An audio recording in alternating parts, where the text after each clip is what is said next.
Hi dears, നമുക്കിനി തിരഞ്ഞെടുത്ത കുട്ടിക്കഥകളിലെ ബാക്കി കഥകൾ കൂടെ നോക്കാം. അടുത്ത കഥ മാന്ത്രിക തീപ്പെട്ടി. വളരെ പണ്ട് ഒരു നാട്ടിൽ മിടുക്കനായ ഒരു യോദ്ധാവുണ്ടായിരുന്നു. യോദ്ധാവെന്ന് പറഞ്ഞാൽ ഭടൻ, അതായത് സോൾജിയർ. യുദ്ധത്തിൽ മിടുക്കനാണെന്ന് പറഞ്ഞിട്ടെന്താ, അവൻ വളരെ ദരിദ്രനായിരുന്നു. ഒരു ചില്ലിക്കാശ് പോലും ഉണ്ടായിരുന്നില്ല. ഒരിക്കൽ അവൻ കാട്ടിലൂടെ നടക്കുകയായിരുന്നു. കാശൊന്നുമില്ലെങ്കിലും അവൻ്റെ കയ്യിൽ നല്ലൊരു വാളുണ്ട്. ആ വാളും വീശിയായിരുന്നു നടന്നത്. അപ്പോൾ ഒരു കിഴവിത്തള്ളയെ കണ്ടു. അവനെ കണ്ടപ്പോൾ ആ കിഴവി അടുത്തേക്ക് വന്നു. എന്നിട്ട് ഇപ്രകാരം പറഞ്ഞു: യോദ്ധാവേ, നിന്നെ കണ്ടാൽ അറിയാം നീയൊരു മിടുക്കനാണെന്ന്. പക്ഷേ നിൻ്റെ കീശയൊക്കെ എന്താ ഒഴിഞ്ഞിരിക്കുന്നത്? കീശ എന്ന് പറഞ്ഞാൽ പോക്കറ്റാണ്. കീശ നിറയ്ക്കാൻ ഞാനൊരു സൂത്രം പറയട്ടെ? അവർ അവനോട് ചോദിച്ചു. അത് കേട്ടപ്പോൾ യോദ്ധാവിന് വളരെ സന്തോഷമായി. അദ്ദേഹം പറഞ്ഞു: പറയൂ അമ്മുമ്മേ, ധാരാളം പണം കിട്ടുമെങ്കിൽ എന്ത് വേണമെങ്കിലും ഞാൻ ചെയ്യാം. അപ്പോൾ ആ കിഴവി പറഞ്ഞു: വരൂ. ഒരു വമ്പൻ മരത്തിൻ്റെ ചുവട്ടിലാണ് അവനെ കൂട്ടിക്കൊണ്ട് അവർ പോയത്. ആ മരത്തിൽ ഒരു ഗുഹ പോലെ വലിയൊരു പോടുണ്ടായിരുന്നു. അത് ചൂണ്ടിക്കാണിച്ച് കിഴവി ഇപ്രകാരം പറഞ്ഞു: യോദ്ധാവേ, ഈ പോടിനുള്ളിലൂടെ താഴേക്കിറങ്ങിയാൽ നീ ഒരു അത്ഭുത ഗുഹയിൽ ചെന്നെത്തും. ആ ഗുഹയ്ക്ക് 3 വാതിലുകളുണ്ട്. ആ 3 വാതിലുകളും സംരക്ഷിക്കുന്നത് 3 നായ്ക്കളാണ്. 1-ാം വാതിൽ തുറന്നാൽ അതിനുള്ളിൽ ചെമ്പു നാണയങ്ങൾ കാണാം. എന്നാൽ അതെടുക്കാൻ സാധിക്കില്ല. അവിടെ കാവൽ നിൽക്കുന്നത് ഭയങ്കരനായ ഒരു ചെങ്കണ്ണൻ നായയാണ്. 2-ാമത്തെ വാതിൽ തുറന്നാൽ അതിനുള്ളിൽ വെള്ളി നാണയങ്ങളാണ്. പക്ഷേ ആ വെള്ളി നാണയങ്ങൾ കാത്തു സംരക്ഷിക്കുന്നത് ഭയങ്കരനായ ഒരു തുറുകണ്ണൻ നായയാണ്. 3-ാമത്തെ വാതിൽ തുറന്നാലോ അതിനുള്ളിൽ നിറയെ സ്വർണ്ണ നാണയങ്ങളാണ്. അതും സംരക്ഷിക്കുന്നത് ഒരു മത്തക്കണ്ണൻ നായയാണ്. ഈ 3 ഭയങ്കരന്മാരെ ഞാൻ എൻ്റെ വാളുകൊണ്ട് കണ്ടം തുണ്ടമാക്കും. അമ്മുമ്മ വിഷമിക്കണ്ട. ഈ മണ്ടത്തരം കേട്ട് അമ്മുമ്മ ചിരിച്ചു. ആ ഭയങ്കരന്മാർ വെറും നിസ്സാരരല്ല. ഇതാ എൻ്റെ ഈ പഴയ കുപ്പായം കൊണ്ടുപോയിക്കോളൂ. നായകൾ ചാടി വന്നാൽ ഇത് അതിൻ്റെ മുന്നിൽ ഇട്ടുകൊടുക്കുക. അപ്പോൾ അവ അനുസരണയോടെ ഇതിൽ കയറി കിടക്കും. ഇത്രയും പറഞ്ഞിട്ട് കിഴവിത്തള്ള തൻ്റെ പഴയ ഒരു കുപ്പായം ആ യോദ്ധാവിന് നൽകി. യോദ്ധാവ് അത് വാങ്ങി വളരെ സന്തോഷത്തോടെ അമ്മുമ്മയ്ക്ക് നന്ദിയും പറഞ്ഞ്, ഈ ഉപകാരത്തിന് പകരമായി ഞാൻ എന്താണ് ചെയ്യേണ്ടത് എന്ന് ചോദിച്ചു. ഒന്നും വേണ്ടെന്നേ. നിനക്ക് നിർബന്ധമാണെങ്കിൽ ഒരു കാര്യം ചെയ്തോ. ഗുഹയ്ക്ക് മുന്നിൽ ഒരറ്റത്തായി ഒരു പഴയ തീപ്പെട്ടി കാണും. എൻ്റെ മുത്തച്ഛൻ്റെ കയ്യിൽ നിന്ന് പണ്ട് കളഞ്ഞു പോയ തീപ്പെട്ടിയാണത്. അതെനിക്ക് കൊണ്ടു തന്നാൽ ഞാൻ വളരെ സന്തോഷവതിയാകും. യോദ്ധാവ് സമ്മതിച്ചു. എന്നിട്ട് അവനൊരു നീണ്ട വള്ളിയെടുത്ത് തൻ്റെ അരയിൽ കെട്ടി. അതിൻ്റെ മറ്റേ അറ്റം പോടുള്ള മരത്തിലും, പിന്നെ വലതു കൈയിൽ തൻ്റെ വാളും ഇടത് കൈയിൽ അമ്മുമ്മ കൊടുത്ത കുപ്പായവുമായി പോടിനുള്ളിലേക്ക് കയറി. താഴേക്ക് നീണ്ട ഒരു വഴി. അതിലൂടെ അവൻ വള്ളിയിൽ തൂങ്ങി മെല്ലെ മെല്ലെ ഇറങ്ങി. അത്ഭുതം! ഭയങ്കരന്മാരായ 3 വമ്പൻ നായകൾ കാവൽ നിൽക്കുന്ന 3 വാതിലുകൾ അതാ അവൻ മുന്നിൽ കണ്ടു. അവ 3ഉം ഉറക്കെ കുരച്ചുകൊണ്ട് അവന് നേരെ ചാടി വന്നു. യോദ്ധാവ് വേഗം കിഴവിത്തള്ളയുടെ കുപ്പായം അവയ്ക്ക് മുന്നിലേക്കിട്ടു. അപ്പോഴോ വാല് മടക്കി 3 നായകളും അതിൽ കയറി കിടപ്പായി. വൈകാതെ യോദ്ധാവ് 3 വാതിലുകളും തുറന്ന് വേണ്ടുവോളം ചെമ്പ് നാണയം, വെള്ളി നാണയവും സ്വർണ്ണ നാണയങ്ങളും വാരിയെടുത്തു. എന്നിട്ട് കിഴവിത്തള്ളയുടെ കുപ്പായത്തിൻ്റെ ഒരു ഭാഗം കയറി അതിൽ കെട്ടിവെച്ചു. സന്തോഷം കൊണ്ട് അവൻ മതിമറന്നു. കൈനിറയെ പണമല്ലേ കിട്ടിയിരിക്കുന്നത്. അപ്പോഴാണ് അവന് അമ്മുമ്മ പറഞ്ഞ തീപ്പെട്ടിയുടെ കാര്യം ഓർമ്മ വന്നത്. ആ പാവം തള്ളയ്ക്ക് ആ തീപ്പെട്ടിയും എടുത്തു കൊടുക്കാം, യോദ്ധാവ് കരുതി. ഗുഹയുടെ ഒരു വശത്തായി ഒരു കരിങ്കൽ പീഠത്തിൽ ഒരു തീപ്പെട്ടി കിടക്കുന്നത് അവൻ കണ്ടു. പിന്നെ അതുമെടുത്ത് വള്ളിയിൽ തൂങ്ങി യോദ്ധാവ് മുകളിലേക്ക് കയറി. അപ്പോഴും ആ കിഴവിത്തള്ള ആ മരച്ചുവട്ടിൽ അവനെ കാത്തു നിൽപ്പുണ്ടായിരുന്നു. യോദ്ധാവിൻ്റെ കയ്യിൽ തീപ്പെട്ടി കണ്ടപ്പോൾ കിഴവിയുടെ കണ്ണുകൾ തിളങ്ങി. പെട്ടെന്ന് അമ്മുമ്മയുടെ രൂപം മാറി ഭയങ്കരിയായ ഒരു ദുർമന്ത്രവാദിനിയായി തീർന്നു അവർ. ഉറക്കെ ആർത്തട്ടഹസിച്ചുകൊണ്ട് അവർ അവനോട് പറഞ്ഞു, കിട്ടിപ്പോയി, അതിങ്ങ് വേഗം താ, അല്ലെങ്കിൽ നിന്റെ കഥ ഞാൻ കഴിക്കും എന്ന് പറഞ്ഞ് അട്ടഹസിച്ചു ചിരിച്ചു. ദുർമന്ത്രവാദിനി യോദ്ധാവിന് നേരെ ചാടി വീണു. അപ്പോഴാണ് അവരൊരു ദുഷ്ടയാണെന്ന് അവന് മനസ്സിലായത്. ഈ കിഴവിയെ അങ്ങനെ വിട്ടാൽ പറ്റില്ല, അവൻ തീരുമാനിച്ചു. യോദ്ധാവ് ഉടനെ എന്തു ചെയ്തെന്നോ, തൻ്റെ അരയിൽ കെട്ടിയിരുന്ന വള്ളി അഴിച്ചെടുത്ത് ദുർമന്ത്രവാദിനിയെ അതുകൊണ്ട് വരിഞ്ഞു കെട്ടി. എന്നിട്ട് പണവും തീപ്പെട്ടിയുമായി സന്തോഷത്തോടെ യാത്രയായി. കൈ നിറയെ പണമല്ലേ കിട്ടിയിരിക്കുന്നത്. ഒരു പട്ടണത്തിലേക്കാണ് അവൻ ആദ്യം പോയത്. അവൻ വലിയ ഒരു മാളിക വീട് വാങ്ങി. വില കൂടിയ വസ്ത്രങ്ങളും ആഭരണങ്ങളുമൊക്കെ ധരിച്ച ഇഷ്ടഭക്ഷണവും കഴിച്ച് സുഖമായി അവിടെ താമസിച്ചു. ആളുകളെല്ലാവരും അവനെ സൽക്കരിച്ചു. അവരെല്ലാം അവനെ വാനോളം പുകഴ്ത്തി. ഇത്രയും പണമുള്ള താങ്കൾക്ക് ഈ നാട്ടിലെ രാജകുമാരിയെ വിവാഹം കഴിച്ചൂടെ? അവർ ചോദിച്ചു. കൂറ്റനൊരു കോട്ടയ്ക്കുള്ളിലാണ് രാജകുമാരിയെ രാജാവ് താമസിപ്പിച്ചിരിക്കുന്നത്. കാരണം എന്തെന്നോ, അവളെ ഒരു ഭടൻ വിവാഹം കഴിക്കുമെന്ന് കൊട്ടാരം ജ്യോത്സ്യന്മാർ പ്രവചിച്ചു. അത് ഒഴിവാക്കാൻ വേണ്ടി രാജകുമാരിയെ ആരും കാണാതെ വളർത്തുകയാണ് രാജാവ് ഇപ്പോൾ. പാവം രാജകുമാരി. അത് കേട്ടപ്പോൾ യോദ്ധാവിന് അവളെ ഒന്ന് കാണാൻ തോന്നി. പക്ഷേ എങ്ങനെ കാണും? ആ കോട്ടയ്ക്കുള്ളിൽ എങ്ങനെ കയറും? അങ്ങനെ നാളുകൾ പലത് കഴിഞ്ഞു. യോദ്ധാവിൻ്റെ കയ്യിലെ പണമൊക്കെ തീർന്നു. വൈകാതെ അവൻ ഒരു കൊച്ചു വീട്ടിലേക്ക് താമസം മാറ്റി. ഒരു ദിവസം രാത്രി അവൻ വിളക്ക് കത്തിക്കാൻ തീപ്പെട്ടി നോക്കിയപ്പോൾ കണ്ടില്ല. വിളക്കെടുത്ത് വെച്ച് അത് കത്തിക്കാനായി അവൻ അവിടെ എല്ലാം തീപ്പെട്ടി തപ്പി. ഒടുവിൽ കയ്യിൽ കിട്ടിയത് ആ പഴയ തീപ്പെട്ടിയാണ്. ദുർമന്ത്രവാദിനിക്ക് കൊടുക്കാതെ അവൻ കൊണ്ടുപോന്ന തീപ്പെട്ടി. അതിൻ്റെ കാര്യമേ അവൻ മറന്നിരുന്നു. ഓ സാരമില്ല, ഈ തീപ്പെട്ടി എടുത്ത് കത്തിക്കാം. തീപ്പെട്ടിയിൽ നിന്ന് ഒരു കമ്പെടുത്ത് ഉരച്ചു. പെട്ടെന്ന് അത്ഭുതകരമായ ഒരു പ്രകാശം അവിടെ പരന്നു. നീല നിറത്തിലുള്ള പുകച്ചുരുളുകൾ മുറിയിൽ നിറഞ്ഞു. അടുത്ത നിമിഷം തന്നെ അവൻ്റെ മുന്നിൽ ഒരു ഭയങ്കരൻ നായ പ്രത്യക്ഷപ്പെട്ടു. യോദ്ധാവ് അതിശയത്തോടെ അത്ഭുതത്തോടെ നോക്കി. മരപ്പോടിനടിയിലെ ഗുഹയിൽ വെച്ച് താൻ കണ്ട 3 നായ്ക്കളിൽ ഒന്നാണതെന്ന് അവൻ മനസ്സിലാക്കി. അപ്പോൾ നായ പറഞ്ഞു, പ്രഭോ, ഞാനും ചങ്ങാതിമാരായ മറ്റു 2 നായകളും ഇനി താങ്കളുടെ അടിമകളാണ്. ദുർമന്ത്രവാദിനിയുടെ മാന്ത്രിക തീപ്പെട്ടിയിലെ കമ്പെടുത്ത് ഉരച്ചാൽ ഞങ്ങൾ താങ്കളുടെ മുന്നിൽ വരും. താങ്കൾ ആഗ്രഹിക്കുന്നതൊക്കെ ക്ഷണനേരം കൊണ്ട് ചെയ്തു തരികയും ചെയ്യും. ഇത് കേട്ട ഉടനെ തന്നെ യോദ്ധാവ് സന്തോഷം കൊണ്ട് തുള്ളിച്ചാടി. അവൻ മാന്ത്രിക തീപ്പെട്ടി ഉരച്ച് 3 നായകളെയും പ്രത്യക്ഷപ്പെടുത്തി. എന്നിട്ട് ഉടൻ പറഞ്ഞു, ധാരാളം പണവും ഭക്ഷണ സാധനങ്ങളും വസ്ത്രങ്ങളുമൊക്കെ പെട്ടെന്ന് കൊണ്ടെത്തിക്കണം. അപ്പോഴാണ് അവന് ഒരാഗ്രഹം കൂടി തോന്നിയത്. ആ രാജ്യത്തെ രാജകുമാരിയെ ഒരു നോക്ക് കണ്ടാൽ മതി. പിന്നെ ഒട്ടും താമസിച്ചില്ല. തീപ്പെട്ടിക്കമ്പെടുത്ത് 3 വട്ടം ഉരച്ച് മത്തക്കണ്ണൻ നായയെ വരുത്തി. എന്നിട്ട് തൻ്റെ ആഗ്രഹം പറഞ്ഞു. അടുത്ത നിമിഷം കോട്ടയിലെ രഹസ്യമുറിയിൽ ഉറക്കത്തിലായിരുന്ന രാജകുമാരിയെ പുറത്തിരുത്തി മത്തക്കണ്ണൻ നായ അവൻ്റെ മുന്നിൽ വന്നു. രാജകുമാരിയുടെ സൗന്ദര്യം കണ്ട് അവൻ അമ്പരന്നു പോയി. പക്ഷേ അവളോട് എന്തെങ്കിലും പറയാൻ സാധിക്കും മുമ്പ് അവളെയും കൊണ്ട് മത്തക്കണ്ണൻ നായൻ അപ്രത്യക്ഷമായി. കാരണം എന്താ? ഒരു നിമിഷത്തേക്ക് രാജകുമാരിയെ കാണണമെന്നായിരുന്നു യോദ്ധാവ് ആവശ്യപ്പെട്ടത്. അതുകൊണ്ടാണ് രാജകുമാരിയെ തിരിച്ചുകൊണ്ട് കൊട്ടാരത്തിൽ എത്തിച്ചത്. എന്തായാലും പിറ്റേന്ന് വീണ്ടും രാജകുമാരിയെ വരുത്താൻ തന്നെ യോദ്ധാവ് തീരുമാനിച്ചു. പക്ഷേ അപ്പോഴേക്കും അത് സംഭവിച്ചു കഴിഞ്ഞിരുന്നു. കൊട്ടാരത്തിൽ നിന്ന് രാജകുമാരിയെ തട്ടിക്കൊണ്ടുപോയ നായയുടെ വഴി പിന്തുടർന്ന് കുറേ ഭടന്മാർ അങ്ങോട്ടെത്തി. യോദ്ധാവിനെ അവർ കൈയോടെ പിടിച്ചു കൊണ്ടുപോയി. തൻ്റെ മകളെ തട്ടിക്കൊണ്ടുപോകാൻ ശ്രമിച്ച യോദ്ധാവിനെ കണ്ടപ്പോൾ രാജാവിൻ്റെ കണ്ണുകളിൽ നിന്ന് തീ പാറി. ഈ ധിക്കാരിയെ നാളെ രാവിലെ തൂക്കിലേറ്റു, രാജാവ് കൽപ്പിച്ചു. ഭടന്മാർ യോദ്ധാവിനെ പിടികൂടി തടവറയിലടച്ചു. ഭടന്മാർ പിറ്റേന്ന് രാവിലെ അവനെ തൂക്കുമരത്തട്ടിലേക്ക് പിടിച്ചു കയറ്റി.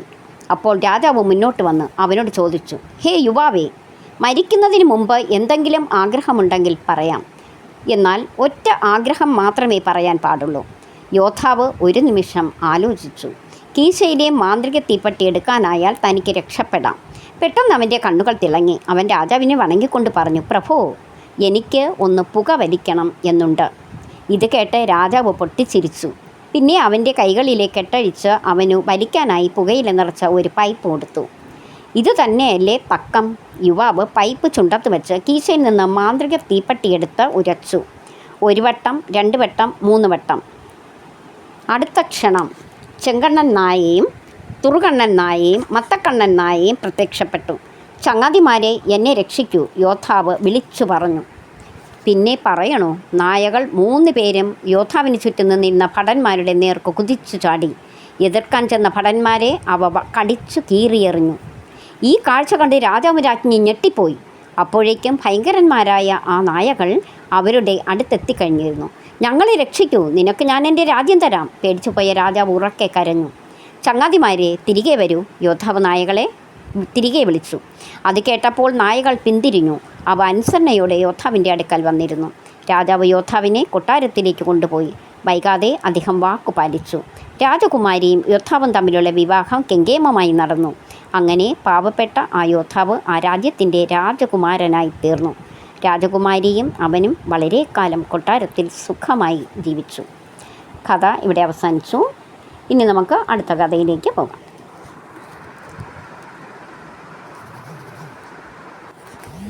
കഥയുടെ പേര് കരയുന്ന രാജകുമാരി. പണ്ട് ഒരു ചക്രവർത്തി ഉണ്ടായിരുന്നു. ധാരാളം നാടുകളും രാജ്യങ്ങളുമൊക്കെ അടങ്ങുന്ന വലിയ സാമ്രാജ്യം ഭരിച്ചിരുന്ന ഒരു ചക്രവർത്തി. ധാരാളം നാടുവാഴികളും രാജാക്കന്മാരുമൊക്കെ അദ്ദേഹത്തെ ബഹുമാനിച്ചിരുന്നു, ഈ ചക്രവർത്തിയെ. ഒരിക്കൽ ആ ചക്രവർത്തി തൻ്റെ കീഴിലുള്ള രാജാക്കന്മാരോടെല്ലാം തനിക്ക് വലിയ തുക കപ്പമായി നൽകാൻ ആവശ്യപ്പെട്ടു. എന്താണ് കപ്പം എന്നറിയണ്ടേ? നമ്മളിപ്പോൾ സാധനങ്ങളൊക്കെ വാങ്ങിക്കുമ്പോൾ നികുതി അടയ്ക്കുമല്ലോ, അതാണ് കപ്പം. പണ്ട് കാലത്ത് നികുതിക്ക് രാജാക്കന്മാരൊക്കെ കപ്പം എന്നാണ് പറഞ്ഞിരുന്നത്. അത് തന്നെയാണ് ടാക്സ് എന്ന് ഇംഗ്ലീഷിൽ പറയുന്നത്. ഓക്കെ. അപ്പോൾ പെട്ടെന്ന് ഇങ്ങനെ കപ്പം ചോദിച്ചാൽ രാജാക്കന്മാരെന്ത് ചെയ്യും? ചക്രവർത്തിയാണെങ്കിൽ കപ്പം ഉടൻ കിട്ടിയേ തീരൂ എന്നു കൽപ്പന ഇറക്കുകയും ചെയ്തു. അതോടെ ചക്രവർത്തിയുടെ പണക്കൊതിയെക്കുറിച്ച് രാജാക്കന്മാരൊക്കെ പരസ്യമായും രഹസ്യമായും പരാതിപ്പെടാൻ തുടങ്ങി. അപ്പോഴാണ് ചക്രവർത്തിക്ക് ചെറിയൊരു ആശങ്ക തോന്നിയത്. ഇനി രാജാക്കന്മാരെല്ലാം കൂടി തനിക്കെതിരെ തിരിഞ്ഞാലോ? ചക്രവർത്തി ഉടനെ മറ്റൊരു കൽപ്പന ഇറക്കി. ഏതു നേരവും കരഞ്ഞുകൊണ്ടിരിക്കുന്ന എൻ്റെ മകളെ ചിരിപ്പിക്കുന്നവർ കപ്പം തരേണ്ടതില്ല. കാരണം എൻ്റെ മകൾ എല്ലായ്പ്പോഴും കരയുന്നു, അവളെ ചിരിപ്പിക്കണം. ആരാണോ ചിരിപ്പിക്കുന്നത് അവർ എനിക്ക് കപ്പം തരണ്ട. ഇതായിരുന്നു മറ്റൊരു കൽപ്പന. ആ കൽപ്പനയോടെ രാജാക്കന്മാർക്ക് ആശ്വാസമായി. രാജകുമാരിയെ ചിരിപ്പിക്കുന്നതല്ലേ, അതിന് തങ്ങളെ കൊണ്ട് കഴിയും എന്നവർ വിശ്വസിച്ചു. അങ്ങനെ സാമ്രാജ്യത്തിൻ്റെ പല ഭാഗത്തു നിന്നും രാജാക്കന്മാർ ചക്രവർത്തിയുടെ കൊട്ടാരത്തിലേക്ക് തിരിച്ചു. ചക്രവർത്തിയുടെ മകളെ ചിരിപ്പിക്കാൻ അവർ തമാശകളും വിദ്യകളുമൊക്കെ പഠിച്ചാണ് പോയത്. കുത്തിയിരുന്ന് ഏതു നേരവും കണ്ണീരൊഴുക്കുന്ന ആ രാജകുമാരിയെ കൂടാതെ ചക്രവർത്തിക്ക് വേറെയും പുത്രിമാരുണ്ട്. അവരൊക്കെ കൊട്ടാരത്തിൻ്റെ ഓരോ നിലകളിലാണ് താമസം. പക്ഷേ അവർക്കാർക്കും കരയുന്ന രാജകുമാരിയെ കാണാൻ അനുവാദമില്ല. വമ്പൻ കൊട്ടാരത്തിൻ്റെ ഏറ്റവും മുകളിലുള്ള നിലയിലെ മുറിയിലാണ് കരയുന്ന രാജകുമാരി ഇരിക്കുന്നത്. മറ്റു രാജകുമാരിമാരൊന്നും അങ്ങോട്ട് കടന്നിട്ടേയില്ല. അവൾ കരയുന്നതിൻ്റെ കാരണമെന്തെന്ന് തന്നെ അവർക്കാർക്കും അറിയുകയുമില്ല. കരയുന്ന രാജകുമാരിയെ ചിരിപ്പിക്കാൻ രാജാക്കന്മാർ കൊട്ടാരത്തിൻ്റെ മുകൾ നിലയിൽ ചെന്നു. അവരിൽ ചിലർ രസികൻ തമാശ കഥകൾ അവളോട് പറഞ്ഞു. പക്ഷേ എന്ത് കേട്ടിട്ടും രാജകുമാരി കരഞ്ഞുകൊണ്ടേയിരുന്നു. ഹേ രാജകുമാരി, കണ്ണീരൊലിപ്പിച്ചുകൊണ്ട് അതേ ഇരിപ്പിരിക്കാതെ ഒന്ന് ചിരിക്കൂ, പലരും പറഞ്ഞു. രാജാക്കന്മാരൊക്കെ തോൽവി സമ്മതിച്ച് മടങ്ങി തുടങ്ങി. രാജകുമാരിയെ ചിരിപ്പിക്കുന്നതിലും എളുപ്പം കപ്പം ചക്രവർത്തിക്ക് കൊടുക്കുന്നത് തന്നെയാണ് എന്നവർക്ക് ബോധ്യമായി. ചക്രവർത്തിയുടെ കീഴിലുള്ള രാജാക്കന്മാരിൽ ഒരാളൊഴികെ എല്ലാവരും തോറ്റുമടങ്ങി. അവശേഷിച്ച ഒരാളാകട്ടെ അതുവരെ അങ്ങോട്ട് എത്തിയതുപോലുമില്ല. ദൂരെ ഒരു കൊച്ചു രാജ്യം ഭരിച്ചിരുന്ന വില്യം എന്നൊരു രാജാവായിരുന്നു അത്. വളരെ താമസിക്കാതെ തന്നെ കറുത്ത കുതിരപ്പുറത്ത് കയറി യുവാവായ വില്യമും കൊട്ടാരത്തിലെത്തി. ഹായ്, എന്തു ഭംഗിയുള്ള രാജാവ്! കൊട്ടാരത്തിലെ ഓരോ നിലകളിൽ നിന്നും ചക്രവർത്തിയുടെ പുത്രിമാർ വില്യമിനെ നോക്കി സ്വയം പറഞ്ഞു. വൈകാതെ വില്യമിൻ്റെ ഊഴമെത്തി. കരയുന്ന രാജകുമാരി ഇരിക്കുന്ന മുറിയിലേക്ക് അവൻ ചെന്നു. അവസാനത്തെ ആളല്ലേ, അതുകൊണ്ട് വില്യമിൻ്റെ ശ്രമം എല്ലാവരും കണ്ടുകൊള്ളട്ടെ എന്ന് ചക്രവർത്തി തീരുമാനിച്ചു. അങ്ങനെ ചക്രവർത്തിമാരുടെ മറ്റു പുത്രിമാരും അങ്ങോട്ടെത്തി. അവരെല്ലാവരും വില്യമിനെയും കരയുന്ന രാജകുമാരിയെയും ചുറ്റി നിന്നു. ബുദ്ധിമാനായ യുവാവായിരുന്നു വില്യം. കരയുന്ന രാജകുമാരിയെ ചിരിപ്പിക്കാൻ അവൻ തമാശയൊന്നും പറഞ്ഞില്ല. പകരം എന്തു ചെയ്തെന്നോ, കരയുന്ന രാജകുമാരിയെ ശരിക്കും ശ്രദ്ധിച്ചുകൊണ്ട് അവളുടെ മുന്നിലായി കണ്ണിമ പോലും വെട്ടാതെ, അതായത് കണ്ണ് ഇമ വെട്ടാതെ ആ രാജകുമാരിയെ തന്നെ നോക്കിയിരുന്നു. ബാക്കി എല്ലാവരും ശ്വാസമടക്കി ഇതെന്താണ് സംഭവിക്കാൻ പോകുന്നത് അടുത്ത് എന്ന് അവരും ശ്രദ്ധിച്ചു. എന്താണ് വില്യമിൻ്റെ മനസ്സിൽ, എന്തു ചെയ്യാനാണ് അവൻ്റെ ഭാവം, അതുതന്നെയായിരുന്നു എല്ലാവരുടെയും ചിന്ത. പെട്ടെന്നാണ് അവൻ ചാടി എഴുന്നേറ്റത്. ഒരു നിമിഷം തൻ്റെ വാൾ വലിച്ചൂരി വില്യം കരയുന്ന രാജകുമാരിയുടെ കഴുത്തിൽ ആഞ്ഞു വെട്ടി. വെട്ടേറ്റ് തലയേറ്റ് പോയ രാജകുമാരി ഒരു വശത്തേക്ക് മറിഞ്ഞു വീണു. ആ രംഗം കണ്ട് കണ്ണുപൊത്തി ആർത്ത് കരഞ്ഞുകൊണ്ട് എല്ലാവരും അവിടെ നിന്ന് ഓടിക്കളഞ്ഞു. പക്ഷേ ഒരാൾ മാത്രം ഓടിയില്ല. ചക്രവർത്തിയുടെ ഏറ്റവും ഇളയ മകളായ മരിയ, അതായിരുന്നു അവളുടെ പേര്. അത്ഭുതം! വെട്ടേറ്റ് വീണ രാജകുമാരിയുടെ കഴുത്തിൽ നിന്നിതാ ചോരയ്ക്ക് പകരം കുറേ സ്പ്രിങ്ങുകളും കടലാസ് ചുരുളുകളുമൊക്കെ പുറത്തേക്ക് തെറിക്കുന്നു. അത് കണ്ട് മരിയ പൊട്ടിച്ചിരിച്ചു. അപ്പോഴാണ് എല്ലാവർക്കും ഒരു കാര്യം മനസ്സിലായത്. കരയുന്ന രാജകുമാരി ഒരു പ്രതിമയായിരുന്നു. കണ്ണിൽ നിന്നും കണ്ണീര് വരുന്ന രീതിയിൽ ശില്പികൾ ഉണ്ടാക്കിക്കൊടുത്ത ഒരു പ്രതിമ. കപ്പം വാങ്ങാൻ ചക്രവർത്തി തന്നെ കണ്ടുപിടിച്ച ഒരു സൂത്രം. ഏതായാലും തൻ്റെ തട്ടിപ്പ് പിടിക്കപ്പെട്ടതിൽ ചക്രവർത്തിക്ക് വിഷമമായി. ഇക്കാര്യം മറ്റു രാജാക്കന്മാരെ അറിയിക്കാതിരിക്കാൻ എന്തു ചെയ്യും? അങ്ങനെ ആലോചിച്ചപ്പോഴാണ് ചക്രവർത്തിക്ക് ഒരു ബുദ്ധി തോന്നിയത്. തൻ്റെ സുന്ദരിയായ ഇളയ മകൾ മരിയയെ വില്യമിന് വിവാഹം കഴിച്ചു കൊടുക്കുക തന്നെ. വൈകാതെ മരിയയും വില്യമുമായുള്ള വിവാഹം കേമമായി നടന്നു. ബുദ്ധിമാനായ വില്യം വളരെ കാലം കഴിഞ്ഞ് ആ സാമ്രാജ്യത്തിൻ്റെ ചക്രവർത്തിയാവുകയും ചെയ്തു. ഇതോടെ ഈ കഥ ഇവിടെ അവസാനിക്കുന്നു. നിങ്ങളെല്ലാവരും ഈ കഥ 2-3 ആവർത്തി കേൾക്കുക. അതിനുശേഷം 1 വേർഡ് ഒരു നോട്ട്ബുക്കിൽ എഴുതിയെടുക്കുക. അല്ലെങ്കിൽ 2-3 ആവർത്തി കേട്ടാൽ നിങ്ങൾക്ക് നന്നായിട്ട് മനസ്സിലാകും. 1 വേർഡ് ക്വസ്റ്റ്യൻ മാത്രമാണ് വരുന്നത്. ചിലപ്പോൾ ഒരു സെൻറ്റൻസിലോ 2 സെൻറ്റൻസിലുള്ള ചോദ്യം ചോദിച്ചേക്കാം. ഓക്കെ, നമുക്കിനി അടുത്ത കഥയിലേക്ക് പോകാം. അടുത്ത കഥയുടെ പേര് തവള രാജകുമാരി. ഇംഗ്ലണ്ടിലെ മഹാരാജാവിന് 3 പുത്രന്മാരുണ്ട്. 3 പേരും മിടുമിടുക്കന്മാരാണ്. മഹാരാജാവിൻ്റെ സൽപ്പേര് കാത്തു സൂക്ഷിക്കുന്ന ബഹുസമർത്ഥരാണ് ഈ 3 പേരും. രാജാവിന് നന്നേ പ്രായമായി. ഭരിക്കാൻ പോയിട്ട് തനിയെ നടക്കാൻ പോലും വയ്യെന്നായി. മക്കൾ 3 പേരുടെയും വിവാഹം കഴിഞ്ഞിട്ട് വേണം തനിക്ക് മരിക്കാൻ എന്നായിരുന്നു അദ്ദേഹത്തിൻ്റെ ആഗ്രഹം. അതുകൊണ്ട് ഒരു ദിവസം മഹാരാജാവ് മക്കളെ 3 പേരെയും അടുത്ത് വിളിച്ച് ഇങ്ങനെ പറഞ്ഞു: മക്കളെ, എൻ്റെ കാലം കഴിയാറായി. ഇനി നിങ്ങളുടെ വിവാഹം ഒട്ടും വൈകിച്ചുകൂടാ. പോയി ഓരോരുത്തരും തങ്ങളുടെ വധുവിനെ കണ്ടുപിടിച്ചു കൊണ്ടുവരിൻ.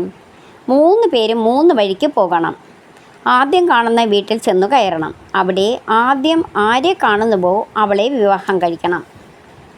വൈകാതെ അച്ഛൻ്റെ ആഗ്രഹം പാലിക്കാനായി 3 മക്കളും പുറപ്പെട്ടു. മൂത്ത മകനായ മുറേ പടിഞ്ഞാറ് ദിക്കിലേക്കാണ് പോയത്. അവിടെ അവൻ ആദ്യം കണ്ട വീട്ടിൽ കയറി വാതിലിൽ മുട്ടി. മെലിഞ്ഞു വെളുത്തു സുന്ദരിയായ ഒരു യുവതി കതക് തുറന്നു.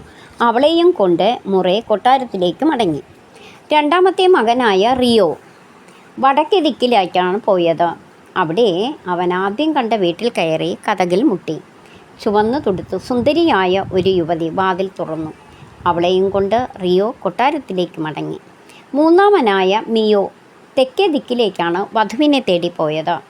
അവിടെ അവൻ ആദ്യം കണ്ടത് ഒരു കൊച്ചു മൺകുടിലാണ്. കതകിൽ മുട്ടിയപ്പോൾ വാതിൽ തുറന്ന് പുറത്തു വന്നത് ഒരു പച്ച തവള. മിയോ അതിനെ കുനിഞ്ഞെടുത്തു. എന്നിട്ട് ചോദിച്ചു: ഞാൻ നിന്നെ വിവാഹം കഴിച്ചോട്ടെ? ക്രാം ക്രാം തവള കരഞ്ഞു. അത് കേട്ടപ്പോൾ സമ്മതമാണെന്ന് കരുതി മിയോ അതിനെയും കൊണ്ട് തിരികെ കൊട്ടാരത്തിലേക്ക് മടങ്ങി. കൊട്ടാരത്തിൽ 3 സഹോദരന്മാരും തങ്ങളുടെ പ്രതിശ്രുത വധുക്കളുമായി മഹാരാജാവിന് മുന്നിൽ ഹാജരായി. ഒന്നാമനായ മുറേ തൻ്റെ വെളുത്തു മെലിഞ്ഞ വധുവിനെ അച്ഛൻ്റെ മുന്നിൽ കൊണ്ടുവന്നു. മിടുക്കി, മഹാരാജാവ് അവളെ അഭിനന്ദിച്ചു. നീ എൻ്റെ മുറയ്ക്ക് ചേർന്നവൾ തന്നെ. രണ്ടാമത്തെ മകനായ റിയോ അവൻ്റെ ചുവന്നു തുടുത്ത വധുവിനെ അച്ഛൻ്റെ മുന്നിൽ കൊണ്ടുവന്നു. മിടുക്കി, മഹാരാജാവ് അവളെയും അഭിനന്ദിച്ചു. നീ എൻ്റെ റിയോയ്ക്ക് ചേർന്നവൾ തന്നെ.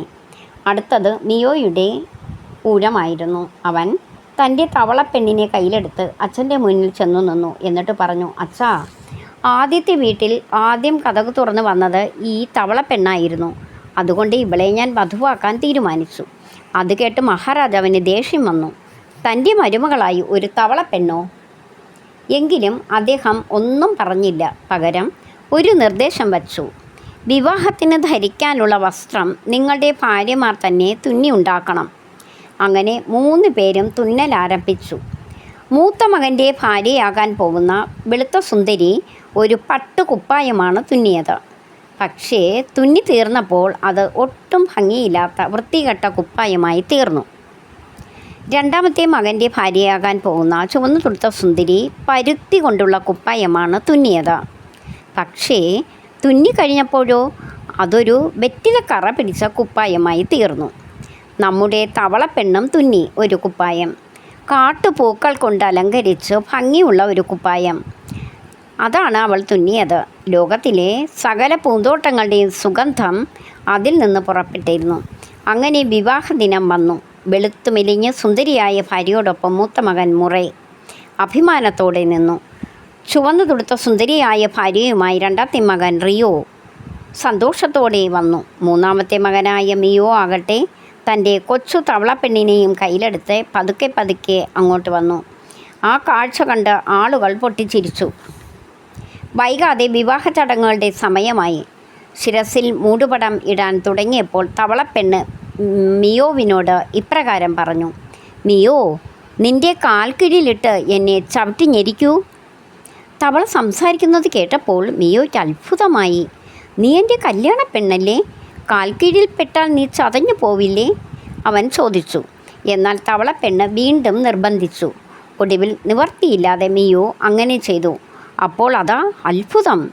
തവളപ്പെണ്ണിന് പകരം അതിസുന്ദരിയായ ഒരു രാജകുമാരി അവിടെ പ്രത്യക്ഷപ്പെട്ടു. അത് കണ്ട് കല്യാണം കൂടാൻ വന്നവരെല്ലാം സന്തോഷത്തോടെ ആർത്തു വിളിച്ചു.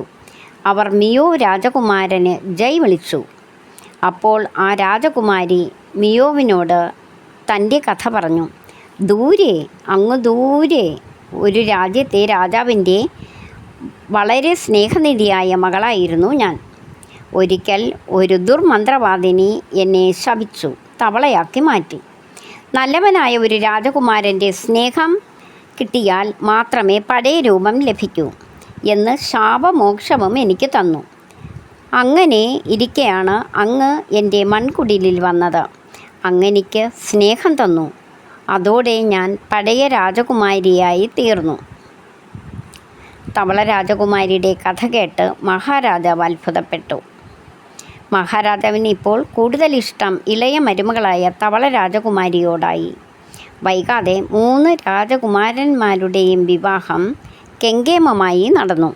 ഇതോടെ തവള രാജകുമാരി എന്ന ഈ കഥ ഇവിടെ അവസാനിക്കുന്നു. അടുത്ത കഥയിലേക്ക് നമുക്ക് പോകാം. അടുത്ത കഥയുടെ പേര് പപ്പൻ താറാവ് അരയന്നമായി. പണ്ട് താമ്രപർണി എന്ന ഒരു പുഴയുടെ കരയിൽ ഒരു പെൺതാറാവ് വീട് വെച്ച് താമസിച്ചിരുന്നു. താറാമ്മ എന്നായിരുന്നു അവളുടെ പേര്. ഒരിക്കൽ താറാമ്മയ്ക്കൊരു മോഹം തോന്നി. തനിക്കും വേണ്ടേ കുറച്ച് ഉണ്ണിത്താറാവുകൾ? അങ്ങനെ താറാമ്മ മുട്ടയിട്ടു. 1 അല്ല 4 മുട്ടകൾ. 4 മുട്ടകൾക്കും താറാമ്മ തന്നെ അടയിരിക്കുകയും ചെയ്തു. കുറച്ച് ദിവസങ്ങൾ കഴിഞ്ഞപ്പോൾ മുട്ടകൾ വിരിഞ്ഞ് ഉണ്ണിത്താറാവുകൾ പുറത്തു വന്നു. അപ്പോഴാണ് താറാമ്മ ഒരു കാര്യം ശ്രദ്ധിച്ചത്. 4 മുട്ടകളല്ലേ താനിട്ടുള്ളൂ, അതും 4 വിരിയുകയും ചെയ്തല്ലോ. പക്ഷേ ഇപ്പോഴിതാ 5ാമതൊരു മുട്ട. താറാമ്മയ്ക്ക് സംശയമായി. ചിലപ്പോൾ തനിക്ക് എണ്ണം തെറ്റിപ്പോയതായിരിക്കും, താറാമ്മ സമാധാനിച്ചു. അപ്പോഴേക്കും 5ാമത്തെ മുട്ടയും പൊട്ടി വിരിഞ്ഞു. വിരിഞ്ഞ മുട്ടയിൽ നിന്ന് വിരൂപനായ ഒരു താറാക്കുഞ്ഞ് പുറത്തു വന്നു. അയ്യയ്യോ, ഇതെന്ത് രൂപം, ഇതെന്തൊരു കോലം! താറാമ്മയ്ക്ക് സങ്കടമായി. പപ്പും പുടയുമൊന്നുമില്ലാത്ത ആ താറാക്കുഞ്ഞിനെ നോക്കി മറ്റ് ഉണ്ണിത്താറാവുകൾ കളിയാക്കി ചിരിച്ചു. 4 ഉണ്ണിത്താറാവുകളും ചേർന്ന് ഇങ്ങനെ പാടിക്കൊണ്ട് അവനെ കളിയാക്കി. പാവം അഞ്ചാമൻ. അവന് വലിയ സങ്കടമായി. താൻ ശരിക്കും കുപ്പത്തൊട്ടിയിൽ നിന്ന് വന്നതാണെന്നും പപ്പൻ എന്നാണ് പേരെന്നുമൊക്കെ അവൻ അങ്ങ് വിശ്വസിച്ചു. സങ്കടം വന്ന നമ്മുടെ പപ്പൻ താറാവ് അന്നു രാത്രി ആരോരുമറിയാതെ വീട് വിട്ട് യാത്രയായി. പിറ്റേന്ന് രാവിലെ അവൻ കോടാമ്പുഴയുടെ തീരത്തെത്തി. അപ്പോഴാണ് കോടാമ്പുഴയിലെ കോഴിയമ്മ അവനെ കണ്ടത്. "അല്ല, നീ ആരാ? എന്തിനാണ് നീ ഇങ്ങോട്ട് വന്നത്?" കോഴിയമ്മ ചോദിച്ചു. "പപ്പും പൂടയുമില്ലാത്ത പപ്പൻ താറാവാ ഞാൻ. കുപ്പത്തൊട്ടിയിൽ നിന്നാ ഞാൻ വരുന്നത്. ആരോരുമില്ലാത്ത എന്നെ നീ കൂടെ കൂട്ടുമോ?" അത് കേട്ടപ്പോൾ കോഴിയമ്മയ്ക്ക് ദേഷ്യം വന്നു. കുപ്പത്തൊട്ടിയിൽ കിടന്ന നിന്നോട് കൂട്ടുകൂടാൻ ഞാനില്ല. വേഗം ഈ കോടാമ്പുഴ വിട്ട് പൊയ്ക്കോ, ഇല്ലെങ്കിൽ എൻ്റെ മട്ടുമാറും." പാവം പപ്പൻ താറാവ് പേടിച്ച് അവിടെ നിന്ന് ഒറ്റയോട്ടം വെച്ച് കൊടുത്തു. ഓടി ഓടി അവൻ മൈലാഞ്ചി കാട്ടിലെത്തി. അപ്പോൾ മൈലാഞ്ചി കാട്ടിലെ മൈലച്ചൻ അവനെ കണ്ടു. "നീ ആരാ? എന്തിനാ നീ മൈലാഞ്ചിക്കാട്ടിലേക്ക് വന്നത്?" മൈലച്ചൻ ചോദിച്ചു. അപ്പോൾ പപ്പൻ താറാവ് പറഞ്ഞു, "പപ്പും പൂടയുമില്ലാത്ത പപ്പൻ താറാവാ ഞാൻ. കുപ്പത്തൊട്ടിയിൽ നിന്നാ ഞാൻ വരുന്നത്. ആർക്കും വേണ്ടാത്ത എന്നെ നീ കൂടെ കൂട്ടാമോ?" പപ്പൻ താറാവിൻ്റെ ചോദ്യം കേട്ട് മൈലച്ചൻ ദേഷ്യത്തോടെ പറഞ്ഞു, "പപ്പും പൂടയുമില്ലാത്ത നിന്നോട് എന്നെപ്പോലെ ഒരു സുന്ദരൻ മയിൽ കൂട്ടുകൂടാനോ? വേഗം ഈ മൈലാഞ്ചിക്കാട്ടിൽ നിന്ന് പൊയ്ക്കോ, ഇല്ലെങ്കിൽ എൻ്റെ മട്ടുമാറും." പാവം പപ്പൻ താറാവ് പേടിച്ച് അവിടെ നിന്ന് ഓടിപ്പോയി. ഓടി ഓടി അവൻ കാക്കരശ്ശേരിയിലെത്തി. അപ്പോഴാണ് കാക്കരശ്ശേരിയിലെ കാക്കച്ചേട്ടൻ അതുവഴി വന്നത്. "നീ ആരാ? എന്തിനാ കാക്കരശ്ശേരിയിലേക്ക് വന്നത്?" കാക്കച്ചേട്ടൻ ചോദിച്ചു. അപ്പോൾ പപ്പൻ താറാവ് പറഞ്ഞു, "പപ്പും പൂടയുമില്ലാത്ത പപ്പൻ താറാവാ ഞാൻ. കുപ്പത്തൊട്ടിയിൽ നിന്നാ ഞാൻ വരുന്നത്. ആർക്കും വേണ്ടാത്ത എന്നെ കാക്കച്ചേട്ടൻ കൂടെ കൂട്ടാമോ?" അത് കേട്ടപ്പോൾ കാക്കച്ചേട്ടൻ അരിശത്തോടെ പറഞ്ഞു, പപ്പും പൂടയുമില്ലാത്ത നീ എങ്ങനെ എന്നെപ്പോലൊരു കാക്കയുടെ കൂട്ടുകാരനാകും? വേഗം സ്ഥലം വിട്ടു, അല്ലെങ്കിൽ എൻ്റെ തനി നിറം നിനക്ക് മനസ്സിലാകും." കാക്കച്ചേട്ടൻ കണ്ണുരുട്ടിക്കൊണ്ട് പറഞ്ഞു. കറുകറുത്ത കാക്കച്ചേട്ടൻ പോലും തന്നെ ആട്ടിപ്പായിക്കുന്നത് കണ്ടപ്പോൾ പപ്പൻ താറാവിന് സങ്കടം വന്നു. അവൻ കാക്കോത്തിക്കാട്ടിൽ ചെന്നിരുന്ന് കിയം കിയം എന്നു കരയാൻ തുടങ്ങി. താറാക്കുട്ടൻ്റെ കരച്ചിൽ വനദേവത കേട്ടു. വനദേവത അവൻ്റെ മുന്നിൽ പ്രത്യക്ഷപ്പെട്ടു. തിങ്ങിക്കരഞ്ഞുകൊണ്ട് താറാക്കുട്ടൻ കാര്യങ്ങളൊക്കെ പറഞ്ഞു. അപ്പോൾ വനദേവത പൊട്ടിച്ചിരിച്ചുകൊണ്ട് അവനോട് പറഞ്ഞു, "നീ പപ്പും പൂടയും ഇല്ലാത്ത പപ്പൻ താറാവൊന്നുമല്ല. മാനസ സരസിലെ മണികർണിക എന്ന അരയന്നത്തിൻ്റെ മകനാണു നീ. ദൂരദേശത്തേക്ക് യാത്ര പോയ മണികർണിക തൻ്റെ മുട്ട താറാമ്മയുടെ കൂട്ടിൽ ആരും അറിയാതെ വച്ചു. ആ മുട്ട വിരിഞ്ഞാണ് നീയുണ്ടായത്. കാലം കുറച്ചു കഴിയട്ടെ, വെളുവെളുത്ത തൂവലുകൾ വന്ന് നീയും ഒരു സുന്ദരൻ അരയന്നമായി തീരും." ഇങ്ങനെ പറഞ്ഞ് അവനെ അനുഗ്രഹിച്ചിട്ട് വനദേവത അപ്രത്യക്ഷമായി. കാലം കഴിഞ്ഞപ്പോൾ വനദേവത പറഞ്ഞതുപോലെ സംഭവിച്ചു. തൂവലുകൾ വന്നു നിറഞ്ഞ് പപ്പൻ താറാവ് ഒരു സുന്ദരൻ അരയന്നമായി മാറി. അരയന്നം ചിറക് വീശി പറന്ന് താമ്രപർണിപ്പുഴയുടെ തീരത്തെത്തി. അപ്പോഴേക്കും താറാമ്മയുടെ 4 മക്കളും വളർന്നിരുന്നു. അരയന്നം ഉണ്ടായതെല്ലാം താറാമ്മയോട് പറഞ്ഞു കേൾപ്പിച്ചു. കഥകളൊക്കെ കേട്ടപ്പോൾ താറാമ്മയ്ക്കും മക്കൾക്കും വലിയ സന്തോഷമായി. അവർ അരയന്നത്തോട് ഇങ്ങനെ ചോദിച്ചു, "നീ ഞങ്ങളോടൊപ്പം താമസിക്കാമോ? ഞാൻ മാനസ സരസിൽ എൻ്റെ അമ്മയുടെ അടുത്തേക്ക് പോവുകയാണ്. നിങ്ങളെ കാണാൻ ഇടയ്ക്കൊക്കെ ഞാൻ മറക്കാതെ വരാം." ഇങ്ങനെ പറഞ്ഞിട്ട് സുന്ദരൻ അരയന്നം ചിറകുകൾ വീശി മാനസ സരസിലേക്ക് പറന്നുപോയി. ഈ കഥ ഇവിടെ അവസാനിക്കുന്നു. ഇനി നമുക്ക് അടുത്ത കഥയിലേക്ക് പോകാം. അടുത്ത കഥയുടെ പേര് ഗുണഗണനും ഒറ്റരൂപത്തുട്ടും. വ്യാപാരിയായ ഗുണിറാമിൻ്റെ മകൻ്റെ പേര് ഉഗ്രനാണ് കേട്ടാൽ, ഗുണഗണൻ. പക്ഷേ പേരിൽ മാത്രമേ ഉള്ളൂ ഗുണമെന്ന് മാത്രം. തീറ്റയും ഉറക്കവുമാണ് അവൻ്റെ ഇഷ്ടവിനോദം. ഇത് രണ്ടും എത്രയായാലും ഇഷ്ടന് മതിയാവുകയില്ല. ഗുണിറാമിനാണെങ്കിൽ മകനെക്കുറിച്ച് എപ്പോഴും പരാതിയാണ്. എങ്ങനെ പരാതി പറയാതിരിക്കും? ഒരു പ്ലാവില കമിഴ്ത്തിയിടാൻ കൂടി ഗുണഗണനെ കിട്ടില്ല. പക്ഷേ ഗുണഗണൻ്റെ അമ്മയ്ക്കാണെങ്കിൽ അവനെക്കുറിച്ച് നല്ല മതിപ്പാണ്. മിടുക്കന എൻ്റെ ചക്കരക്കുട്ടൻ. അവൻ മകനെ കെട്ടിപ്പിടിച്ച് ഉമ്മ വെച്ച് പുന്നാരിക്കും. അത് കാണുമ്പോൾ ഗുണിറാമിന് അരിശം വരും. അങ്ങനെ ഉണ്ടും ഉറങ്ങിയും ഗുണഗണൻ വളർന്നു. അവന് വിവാഹപ്രായമെത്തിയപ്പോൾ അവൻ്റെ അമ്മ ഗുണിറാമിനോട് പറഞ്ഞു, നമ്മുടെ പുന്നാരമോന് ഒരു കല്യാണം ആലോചിക്കേണ്ടേ? മിടുമിടുക്കിയായ ഒരു സുന്ദരി പെൺകൊച്ചിനെ അവന് വിവാഹം ചെയ്തു കൊടുക്കേണ്ടേ? അത് കേട്ടപ്പോൾ ഗുണിറാമിന് അരിശം വന്നു. മണ്ണും മരവും തിരിച്ചറിയാത്ത ഇവനൊക്കെ ആരാണ് പെണ്ണ് തരിക? ആദ്യം അവൻ തലയ്ക്കകത്ത് ചെളിയില്ലെന്ന് തെളിയിക്കട്ടെ, പിന്നെ ആകാം കല്യാണം. ഇത്തവണ ഗുണഗണൻ്റെ അമ്മയ്ക്കാണ് ശുണ്ഠി വന്നത്. ആര് പറഞ്ഞു അവന് ബുദ്ധിയില്ലെന്ന്? നേരു പറഞ്ഞാൽ എൻ്റെ മകനൊരു ബുദ്ധി രാക്ഷസനാ. വേണമെങ്കിൽ നിങ്ങൾ അവനെ ഒന്ന് പരീക്ഷിച്ചു നോക്കിക്കേ. തൻ്റെ മരമണ്ടൻ മകനെ പരീക്ഷിക്കേണ്ട കാര്യമൊന്നുമില്ലെന്ന് ഗുണിറാമിന് അറിയാമായിരുന്നു. എങ്കിലും അവൻ്റെ അമ്മ പറഞ്ഞതല്ലേ, ഒന്ന് ചുമ്മാ പരീക്ഷിച്ചു കളയാമെന്ന് തന്നെ അയാൾ തീരുമാനിച്ചു. പിറ്റേന്ന് ഗുണിറാം ഉറങ്ങിക്കിടക്കുകയായിരുന്നു. ഗുണഗണൻ്റെ അടുത്തെത്തി. കയ്യിലൊരു 1 രൂപ തൊട്ടുണ്ട്. കൂർക്കം വലിച്ചുറങ്ങുന്ന ഗുണഗണനെ തട്ടി ഉണർത്തി 1 രൂപ തൊട്ടെടുത്ത് കൊടുത്തിട്ട് പറഞ്ഞു, ഇതാ, ഈ 1 രൂപ കൊണ്ട് നീ വയറു നിറച്ചു തിന്നാൻ എന്തെങ്കിലും വാങ്ങണം. പിന്നെ ദാഹം മാറുവോളം കുടിക്കാൻ എന്തെങ്കിലും വാങ്ങണം. അതുമാത്രം പോരാ, പാടത്ത് വിതയ്ക്കാനുള്ളതും വാങ്ങണം. പശുക്കൾക്ക് തിന്നാനും അതിൽ ബാക്കിയുണ്ടാകണം. എൻ്റെ അമ്മേ! അത് കേട്ട് നമ്മുടെ ഗുണഗണൻ തല കറങ്ങി. 1 രൂപയ്ക്ക് ഇത്രയും കാര്യങ്ങൾ എവിടെ നിന്ന് കിട്ടാനാണ്?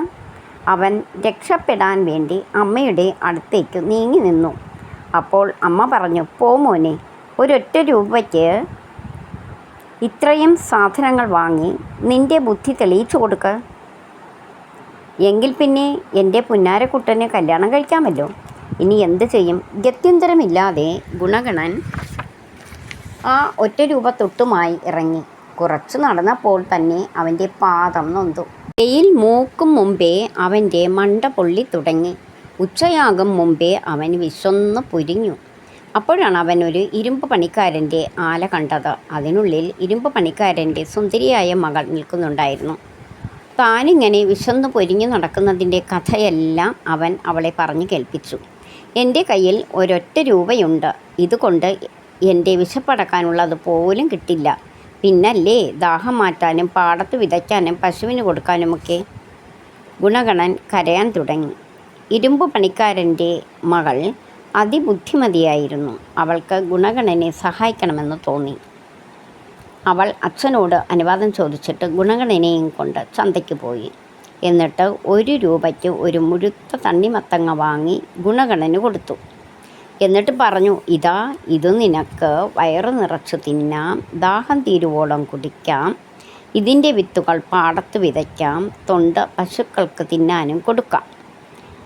ബലേ ഭേഷ്! ഗുണഗണൻ അവളോട് നന്ദി പോലും പറയാതെ തണ്ണിമത്തങ്ങയും കൊണ്ട് വീട്ടിലേക്ക് ഓടി. വീട്ടിലെത്തിയ അവൻ അച്ഛനെയും അമ്മയെയും വിളിച്ചു. അവരുടെ മുന്നിൽ അവൻ തണ്ണിമത്തങ്ങ പൊട്ടിച്ച് വെള്ളം കുടിച്ചു. വയറ് നിറച്ചും തണ്ണിമത്തങ്ങ തിന്നു. പിന്നെ വിത്തുകൾ പെറുക്കി പാടത്ത് വിതച്ചു. ബാക്കി വന്ന തൊണ്ട് പശുക്കൾക്ക് തിന്നാനും കൊടുത്തു. അത് കണ്ടപ്പോൾ ഗുണഗണൻ്റെ അമ്മയ്ക്ക് പരമ സന്തോഷമായി. അവർ മകനെ കെട്ടിപ്പിടിച്ച് ഗുണിറാമിനോട് പറഞ്ഞു, ഞാൻ അപ്പോഴേ പറഞ്ഞില്ലേ എൻ്റെ മകനൊരു ബുദ്ധിരാക്ഷസനാണെന്ന്. പക്ഷേ ഗുണിറാമിന് സന്തോഷമൊന്നും തോന്നിയില്ല. അയാൾ മകൻ്റെ മണ്ടയ്ക്കൊരു കിഴുക്ക് കൊടുത്തിട്ട് ചോദിച്ചു, ആരാടാ നിനക്ക് ഈ ബുദ്ധി പറഞ്ഞു തന്നത്? സത്യം പറഞ്ഞില്ലെങ്കിൽ നിന്നെ ഞാൻ ഉരലിൽ കെട്ടിയിടും. പേടിച്ചു പോയ ഗുണഗണൻ കാര്യങ്ങളെല്ലാം തുറന്നു പറഞ്ഞു. അന്നു തന്നെ ഗുണിറാം ഇരുമ്പ് പണിക്കാരൻ്റെ വീട്ടിൽ പോയി ആ കുടുംബത്തെ തൻ്റെ വീട്ടിലേക്ക് ഒരു വിരുന്നിന് ക്ഷണിച്ചു. ഇരുമ്പ് പണിക്കാരനും മകളും സന്തോഷത്തോടെ വിരുന്നിന് വന്നു. വിരുന്ന് തീരുമ്പോഴേക്കും ഇരുമ്പ് പണിക്കാരനും ഗുണിറാമും ചേർന്ന് ഒരു തീരുമാനത്തിലെത്തിയിരുന്നു.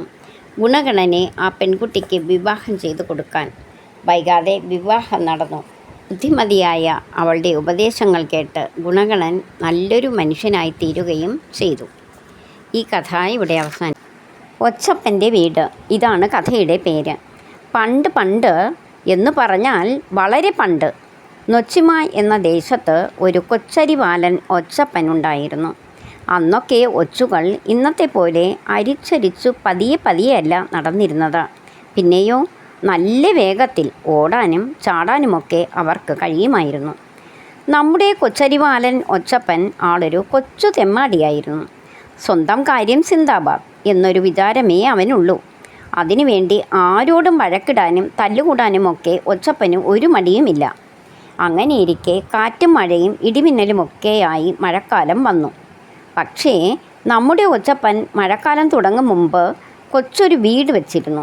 അവന് മാത്രം താമസിക്കാൻ പറ്റുന്ന ഉരുണ്ട് മിനുത്ത ഒരു വെള്ളാരം വീട്. ചന്നം പിന്നെ മഴ പെയ്തപ്പോൾ ഒച്ചപ്പൻ തൻ്റെ വീടിനുള്ളിൽ കയറി സുഖമായി കിടന്നുറങ്ങി.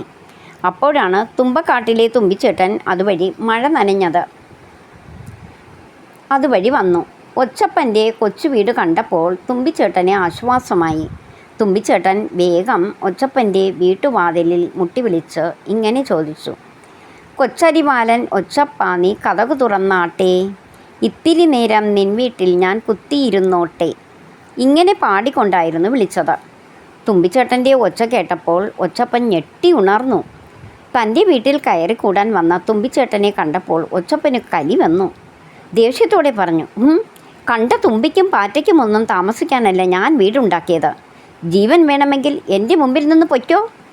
ഒച്ചപ്പൻ തുമ്പിച്ചേട്ടന് നേരെ കണ്ണുരുട്ടിക്കൊണ്ട് പറഞ്ഞു. പാവം തുമ്പിച്ചേട്ടൻ.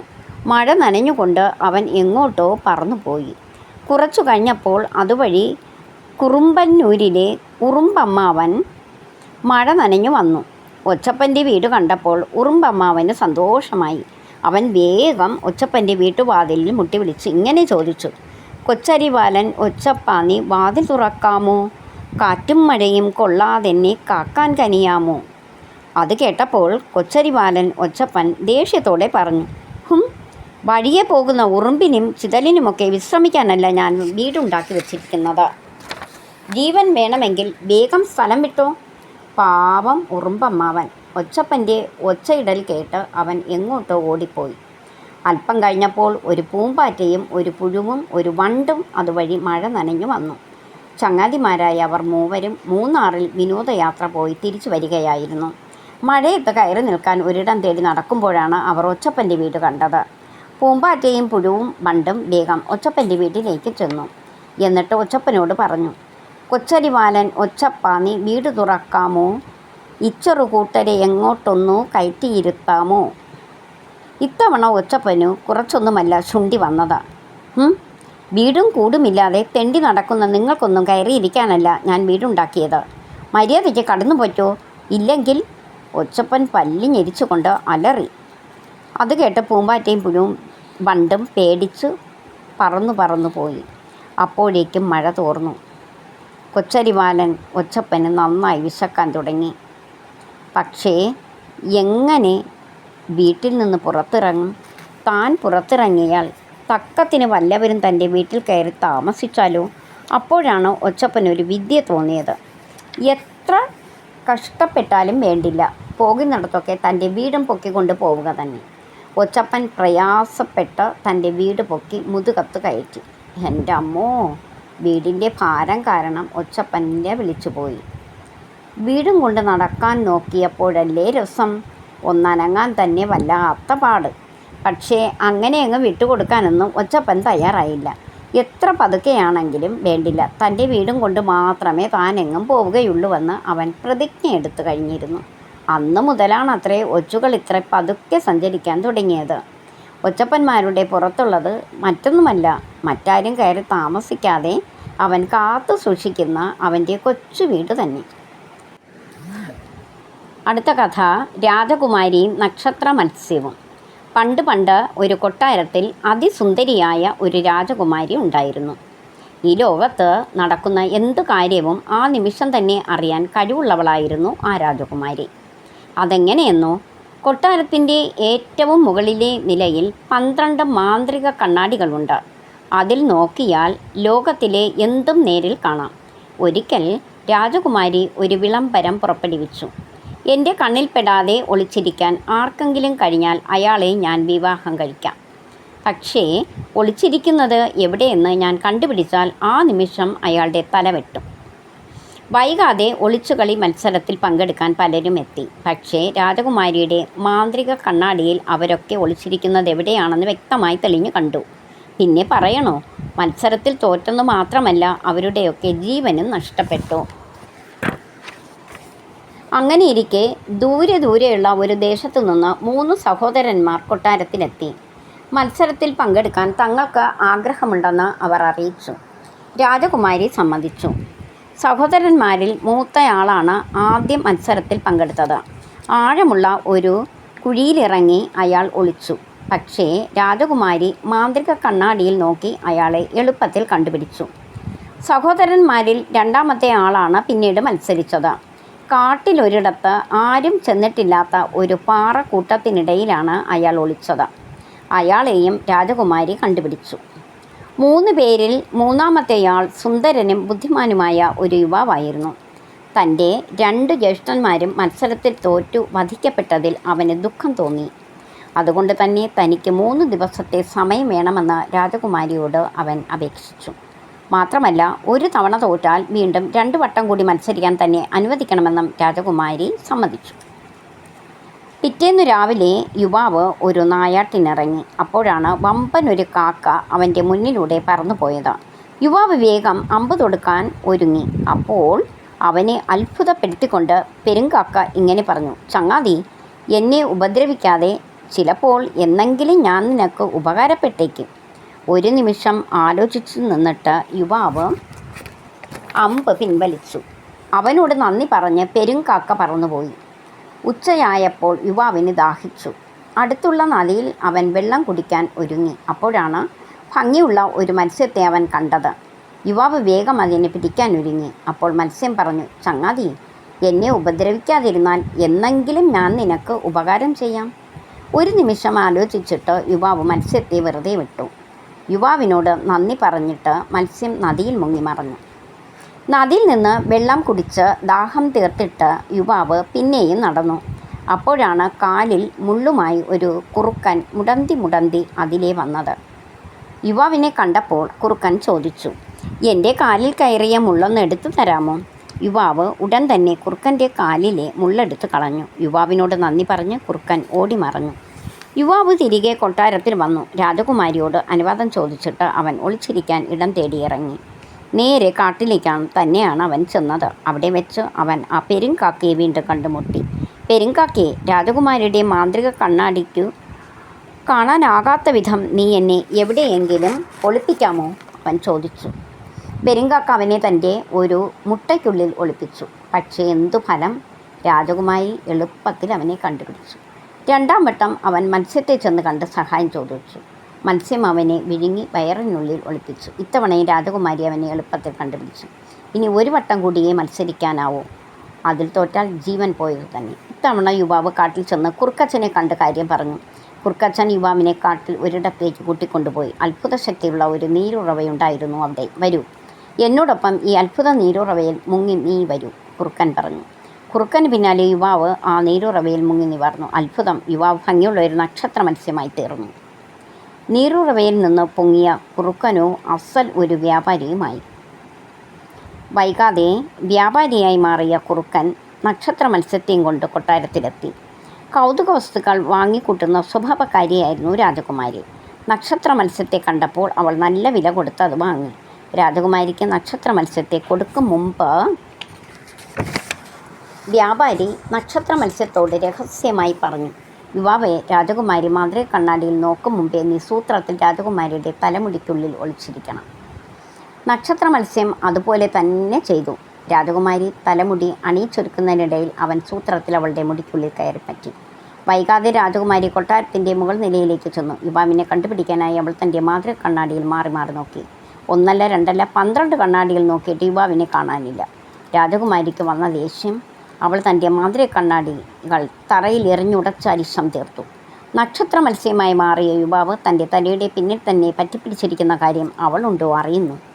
രാജകുമാരി കണ്ണാടി പൊട്ടിക്കുന്നതിനിടയിൽ നക്ഷത്ര മത്സ്യം സൂത്രത്തിൽ താഴെ ഇറങ്ങി കാട്ടിലേക്കോടി. കുറുക്കച്ചൻ അവനെ കാത്തു നിൽക്കുന്നുണ്ടായിരുന്നു. കുറുക്കൻ നക്ഷത്ര മത്സ്യത്തെ വീണ്ടും അത്ഭുത നീരുറവയിലേക്ക് കൊണ്ടുപോയി.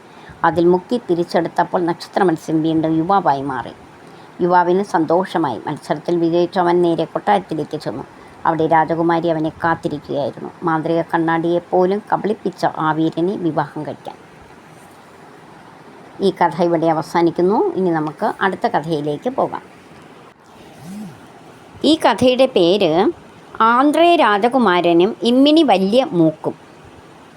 നായാട്ടിനായി കാട്ടിൽ പോയതാണ് ചക്രവർത്തി. പക്ഷേ തിരിച്ചു വന്നത് നായാടി കിട്ടിയ മൃഗങ്ങളെയും കൊണ്ടല്ല, പിന്നെയോ ഒരു ഉഗ്രൻ ശാപവും കൊണ്ട്.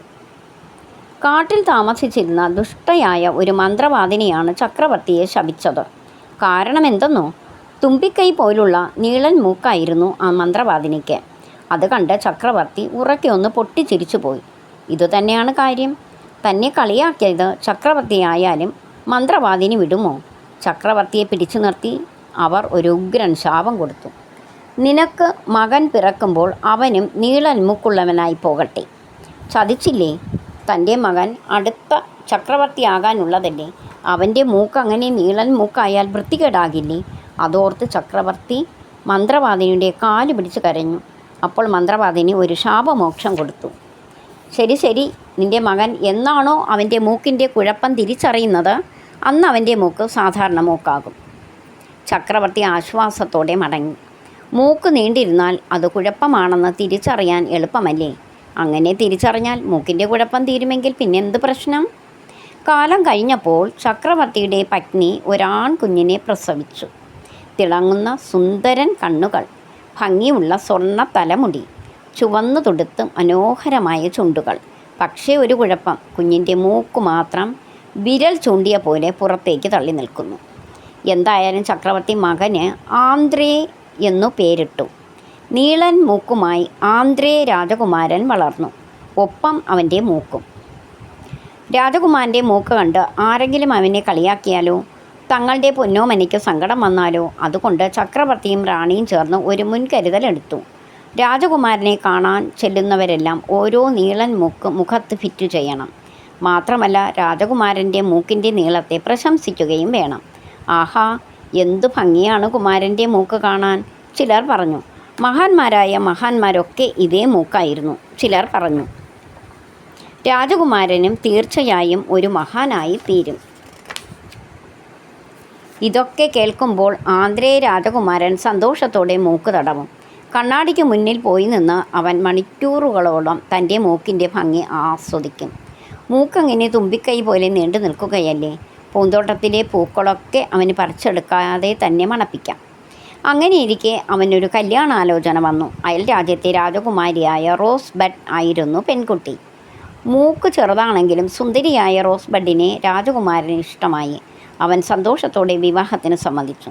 പക്ഷേ ആന്ത്രേ രാജകുമാരൻ്റെ വിവാഹകാര്യം മന്ത്രവാദിനി മണത്തറിഞ്ഞു. മൂക്ക് നീണ്ടിരുന്നിട്ടും രാജകുമാരന് അതിൽ യാതൊരു വിഷമവുമില്ലെന്ന കാര്യം അവർ മനസ്സിലാക്കിയിരുന്നു. മാത്രമല്ല ആ മൂക്കും കൊണ്ട് ഇപ്പോഴവൻ ഒരു സുന്ദരി പെണ്ണിനെ കല്യാണം കഴിക്കാനും പോകുന്നു. ഹമ്പടാ, അവൻ്റെ സന്തോഷം തകർത്തിട്ട് തന്നെ കാര്യം.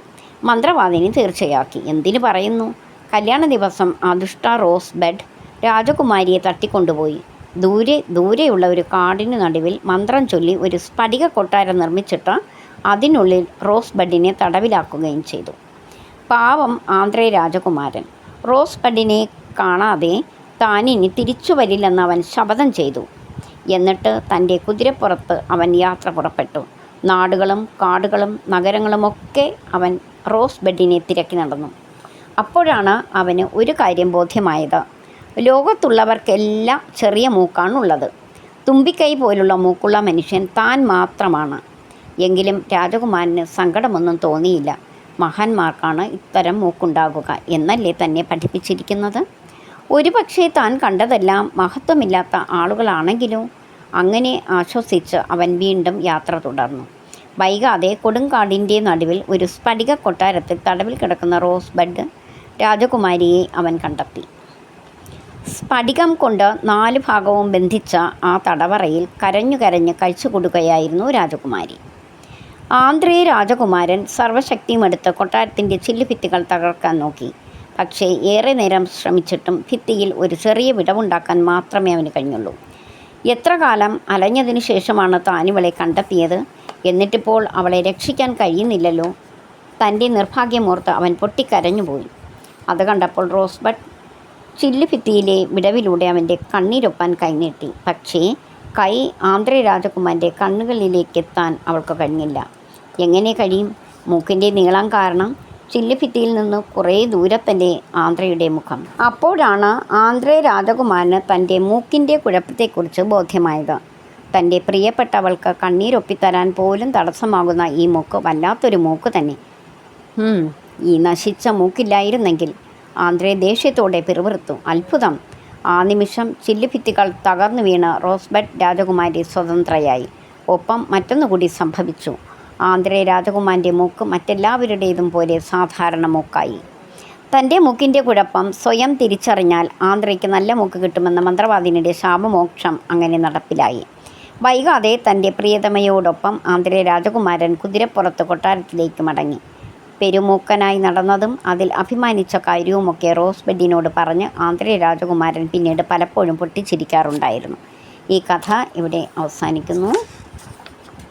ഇനി നമുക്ക് അടുത്ത കഥയിലേക്ക് പോകാം. 2ാം ഭാര്യയും. ചൈനക്കാരൻ ചിങ് ചുങ്ങിന് പറ്റിയ അക്കിടി അറിഞ്ഞില്ലേ? അത് കേൾക്കേണ്ടതു തന്നെയാണ്. ചൈനയിൽ വടക്കുള്ള ഒരു കുഗ്രാമത്തിൽ താമസിച്ചിരുന്ന ഒരു പാവം കൃഷിക്കാരനായിരുന്നു ചിങ് ചുങ്. പ്രായം 10-48 എട്ടും പൊട്ടും തിരിയാത്ത മട്ടായിരുന്നു പുള്ളിക്കാരന്. നേരം വെളുത്താൽ പാടത്ത് പണിക്ക് പോകും. ഇരുട്ടിയാൽ തിരികെ വരും. ഭാര്യയായ ലിങ് ലൂങ് വിളമ്പിക്കൊടുക്കുന്നത് കഴിച്ച് സുഖമായി ഉറക്കവും തുടങ്ങും. ചിങ് ചുങ്ങും ഭാര്യ ലിങ് ലുങ്ങും കൂടാതെ മറ്റൊരാൾ കൂടി ഉണ്ടായിരുന്നു ആ വീട്ടിൽ. ചിങ് ചുങ്ങിൻ്റെ അമ്മ ഷിങ് ചുങ്. ഈ 3 പേർക്കും ഒരു കാര്യത്തിൽ നല്ല പൊരുത്തമാണ്. ലോകത്തുള്ള സംഗതികളെക്കുറിച്ചൊന്നും ഒരു ചുക്കും അറിഞ്ഞുകൂടാ. വീടും പറമ്പും കൃഷിസ്ഥലവും അല്ലാതെ മറ്റൊരിടത്തും ആ 3 പേരും പോയിട്ടേയില്ല. ആഹാരവും വസ്ത്രവും ഒഴികെ മറ്റുള്ള കാര്യങ്ങളെക്കുറിച്ചൊന്നും ആലോചിച്ചിട്ട് പോലുമില്ല. അങ്ങനെയുള്ള ആളുകൾക്ക് അക്കിടി പറ്റിയാൽ അത്ഭുതപ്പെടാനുണ്ടോ എന്നാവും ചോദ്യം, അല്ലേ? വരട്ടെ, നമ്മുടെ പാവം ചിങ് ചുങ്ങിന് പറ്റിയ അക്കിടി ഒരു വിശേഷപ്പെട്ട അക്കിടി തന്നെയായിരുന്നു. കാര്യങ്ങൾ ഇങ്ങനെയാണ് തുടങ്ങിയത്. ഒരു ദിവസം പാവം ചിങ് ചുങ്ങിന് പട്ടണത്തിൽ പോകണമെന്ന് ഒരു ആഗ്രഹം തോന്നി. പ്രായം ഇത്രയൊക്കെ ആയില്ലേ, പ്രാരാബ്ദങ്ങളാണെങ്കിൽ അത്രയൊന്നും ഇല്ല താനും. എങ്കിൽ ശരി, പട്ടണമൊക്കെ ഒന്ന് ചുറ്റുക തന്നെ ചിങ് ചുങ് നിശ്ചയിച്ചു. സന്ധ്യയ്ക്കാണ് ചിങ് ചുങ് ഇറങ്ങിയത്. യാത്ര പുറപ്പെടുന്നതിന് മുമ്പ് അയാൾ ലിങ് ലുങ്ങിനെ വിളിച്ചു ചോദിച്ചു, പൊന്നേ ലിങ് ലുങ്, പട്ടണത്തിൽ നിന്ന് പോരുമ്പോൾ നിനക്കെന്തു ഞാൻ കൊണ്ടുവരണം? അത് കേട്ട് ലിങ് ലുങ്ങൊന്ന് നാണിച്ചു. അവൾക്ക് മുടി ചീകാൻ ഒരു ചീപ്പ് വേണമെന്നുണ്ടായിരുന്നു. പക്ഷേ അതിന് ചീപ്പ് എന്നാണ് പേരെന്ന് അവൾക്കറിഞ്ഞുകൂടാ. ഇനി ചീപ്പ് എന്ന് അറിയാമെങ്കിൽ തന്നെ അത് പറഞ്ഞാൽ ചിങ് ചുങ്ങിന് പിടികിട്ടുകയുമില്ല. അപ്പോഴാണ് ഭാഗ്യത്തിന് ആകാശത്തെ അമ്പിളിക്കല ലിങ് ലുങ്ങിൻ്റെ കണ്ണിൽപ്പെട്ടത്. ചെടാ, തല ചെയ്യുന്ന സാധനത്തിൻ്റെ ആകൃതി ഇത് തന്നെ. അവൾ ഉടനെ അത് ചൂണ്ടിക്കാട്ടി ഭർത്താവിനോട് പറഞ്ഞു, ദേ അതുപോലെ ഇരിക്കുന്ന സാധനം വേണം. ഓ, മനസ്സിലായി എന്ന് തല കുലുക്കി ചിങ് ചുങ് പുറപ്പെട്ടു. ഇന്നത്തെ പോലെയല്ല അന്ന്. പല ദിവസം നടന്നാലേ പട്ടണത്തിലെത്തൂ. ചിങ് ചുങ്ങിനാണെങ്കിൽ വഴിയിൽ എന്തു കണ്ടാലും അത്ഭുതപ്പെട്ട് വാ പൊളിക്കാനേ നേരമുള്ളൂ. അങ്ങനെ നിന്നും നിരങ്ങിയും 10 നാൾ കഴിഞ്ഞ് ചിങ് ചുങ് പട്ടണത്തിലെത്തി. പട്ടണത്തിലെ പലയിടത്തും കറങ്ങി നടന്നപ്പോഴേക്കും രാത്രിയായി. ഇടയ്ക്കെപ്പോഴും അബദ്ധത്തിൽ മേലോട്ട് നോക്കിയപ്പോൾ ആണ് ചിങ് ചുങ് ചന്ദ്രനെ കണ്ടത്, പൂർണ്ണ ചന്ദ്രൻ. ഉടനെ മൂപ്പർക്ക് ഭാര്യയെ പറഞ്ഞയച്ച കാര്യം ഓർമ്മ വന്നു. അടുത്ത് കണ്ട കടയിൽ കയറി അയാൾ പറഞ്ഞു, ഇതാ അതുപോലുള്ള ഒരു സംഗതി വേണമല്ലോ. കച്ചവടക്കാരൻ മേലോട്ട് നോക്കി. ഓ, മനസ്സിലായി. ഇങ്ങനെ പറഞ്ഞിട്ട് അയാളൊരു വട്ട കണ്ണാടി എടുത്ത് പൊതിഞ്ഞു കെട്ടി ചിങ് ചുങ്ങിൻ്റെ കയ്യിൽ കൊടുത്തു. അതിൻ്റെ വില കൊടുത്തിട്ട് ചിങ് ചുങ് നാട്ടിലേക്ക് മടങ്ങി. തൻ്റെ കയ്യിലിരിക്കുന്നത് മുഖം നോക്കുന്ന കണ്ണാടിയാണെന്നും ചിങ് ചുങ്ങിനെ അറിയില്ല. എങ്കിലും അയാൾക്ക് ബഹുസന്തോഷം. കാരണം ഭാര്യ പറഞ്ഞയച്ച സംഗതി തനിക്ക് വാങ്ങാൻ പറ്റിയല്ലോ. തിരികെ വീട്ടിലെത്തിയ ഉടൻ അയാൾ ഭാര്യയെ വിളിച്ചു, പൊന്നേ ലിങ് ലുങ്, ഇതാ നീ പറഞ്ഞ സാധനം. ലിങ് ലുങ് ഓടി വന്ന് ഭർത്താവിൻ്റെ കയ്യിൽ നിന്ന് സമ്മാനപ്പൊതി വാങ്ങി. അഴിച്ചു നോക്കിയപ്പോൾ പൊതിക്കുള്ളിൽ വട്ടത്തിലൊരു തിളക്കം. അവൾ അതിലേക്ക് നോക്കി. അമ്മേ, അതിനുള്ളിൽ അതാ മറ്റൊരു യുവതി. ആഹാ, അവൾ അന്തം വിട്ട് കരയാൻ തുടങ്ങി. മനസ്സിലായി, ഒരു രണ്ടാം ഭാര്യയെ വാങ്ങാനാണല്ലേ നിങ്ങൾ പട്ടണത്തിൽ പോയത്? കരച്ചിൽ കേട്ട് ചിങ്ചുങ്ങിൻ്റെ അമ്മ ഷിങ്ചുങ് അങ്ങോട്ട് വന്നു. മരുമകളുടെ കരച്ചിൽ കണ്ട് അവർ കാര്യം തിരക്കി. നോക്കണോ അമ്മേ, പട്ടണത്തിൽ പോയി ഇതിയാൻ ഒരു രണ്ടാം ഭാര്യയെ കൊണ്ടുവന്നിരിക്കുന്നു. ലിങ് ലുങ് ഏങ്ങിക്കരഞ്ഞു. അത് കേട്ട് ആ വൃദ്ധ ലിങ് ലുങ്ങിൻ്റെ കയ്യിൽ നിന്നും കണ്ണാടി വാങ്ങി. അതിൽ തിരിച്ചും മറിച്ചും നോക്കിയ വൃദ്ധയും ഒന്ന് നടുങ്ങി. അതിനുള്ളിൽ അതാ ഒരു വയസ്സിത്തള്ള. ഈ നേരമൊക്കെ അതിശയം കൊണ്ട് വാപ്പൊളിച്ചു നിൽക്കുകയെന്ന് ചിങ്ചുങ്ങിനോട് അവർ അരിശത്തോടെ പറഞ്ഞു. മരമണ്ടൻ, ഒരു രണ്ടാം ഭാര്യയെ വേണമായിരുന്നെങ്കിൽ ഈ പടുകിഴവിയാണോ നിനക്ക് കിട്ടിയത്? പമ്പര വെട്ടി. ചിങ്ചുങ് എന്തു പറയാൻ? ഒരു രണ്ടാം ഭാര്യയെ തന്നുവിട്ട കടക്കാരനെ ഉള്ളിൽ ശപിച്ച് അയാൾ കുത്തിയിരുന്നു കരയാൻ തുടങ്ങി. ഇതോടെ കഥ ഇവിടെ അവസാനിക്കുന്നു. തിരഞ്ഞെടുത്ത കുട്ടിക്കഥകൾ എല്ലാം തന്നെ നമ്മൾ പറഞ്ഞു കഴിഞ്ഞു. ഇനി നിങ്ങൾ നന്നായിട്ട് പഠിക്കുക. എന്തെങ്കിലും സംശയമുണ്ടെങ്കിൽ കമൻറ്റ് ചെയ്യുക.